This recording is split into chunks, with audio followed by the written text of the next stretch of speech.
All right. Well, I looked at the subject, and it's tough because when you're talking about money, you kind of bring whatever you were thinking as a child, you know, as a kid, into the discussion.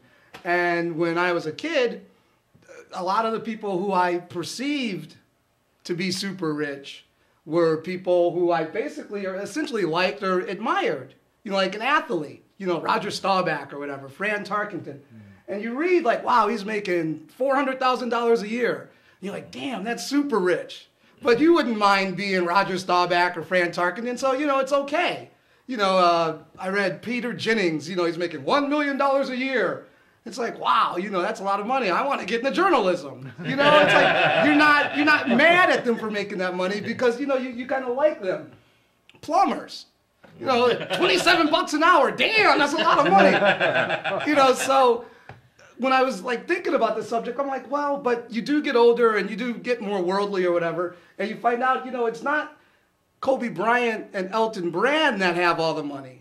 It's Jerry Buss and Donald Sterling, you know, that have all the money. It's not Anderson Cooper and Katie Couric that you would call super rich. It's Rupert Murdoch and Ted Turner. And neither one of them have ever said, our top story tonight. So it's not the plumber that's rich. It's the people who make shit that gets stuck in your toilet that are rich. You know, Gillette is rich. And so you learn, but I looked at a Forbes list too, and you really find out that a lot of the work that these people do, like I don't really want to do. You know, I'm the CEO of a steel corporation. It's like, well, so fucking what, you know? I'm the president of an energy company that's subsidized by the government. It's like, it doesn't take a thorough reading of the Bible to know he's going to hell. Right? So you do kind of live and you learn. And it's these people who get the subsidized money, these people who've gotten rich off of the government, are the people, you know, that you really kind of turn a jaundiced eye to. It's like you can suck the chrome off the government's dick, then get a candidate elected that will refuse to raise minimum wage.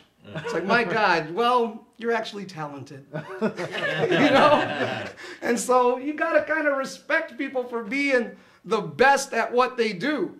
You know, these people are like the first chair of the Crooked Philharmonic. You know, you get a guy who's going to like run at you at a red light and jack you for your car. It's like, give him the death penalty.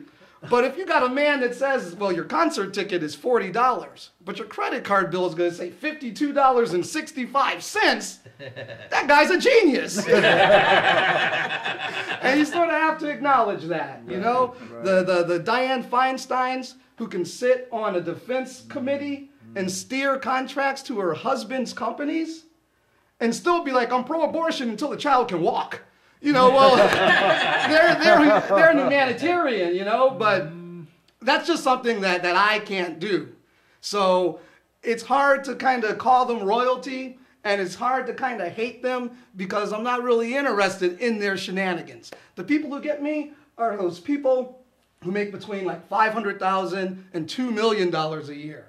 And they're thinking like they're Donald Trump. You know, they're walking in trying to get, you know, ahead of you in restaurants and stuff like that. They got their Hummer and they're listening to Larry Elder on the radio. And they're like, well, now that's a black man that wouldn't mind being followed in a store. You know, it's those people who think that they're closer to Donald Trump than Tom Joad without the dignity.